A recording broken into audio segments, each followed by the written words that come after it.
Hindi na namin ginamit yung confidential funds on the third and fourth quarter.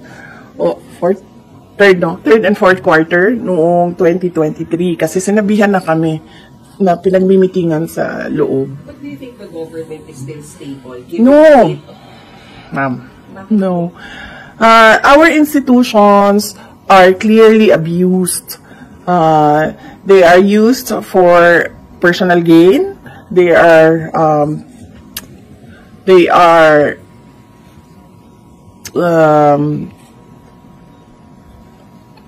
used for personal gain, and we have already seen the testimony of witnesses about corruption, and there is practically nothing happening in our country.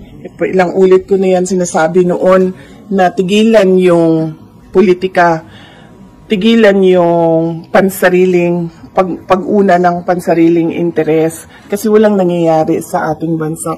Meron ba kayong nakikita at all na project na nakatulong sa ating bayan? Wala. In fact, we run on the platform of unity and continuity. Ang expectation noon is that there will be continuity on the projects like the build projects of the former administration at yung mga iba pa na nasimulan ni dating Pangulong Rodrigo Duterte, pero wala naman tayong nakita. Hindi serve as an instrument lang sila Congressman Romualdez. Hanggang ano pa ako dito? Hanggang alauna pa ako dito, JC. Hindi serve as an instrument sila Congressman Romualdez at may kasi po ni President Bongbong Marcos. Example na lang, noong budget, example na lang ng budget natin. Yung budget natin, ang huling pumipirma dyan, ang Pangulo. Para siya maging batas, para yan ma-operationalize, para natin ma-implement yung batas na yan, kailangan yan ng pirma ng Pangulo. Then, fact na nagpirmahan sila ng budget na may mga blanco, ibig sabihin, hindi nila binasa or pinabayaan nila na merong mga ganun na blanco.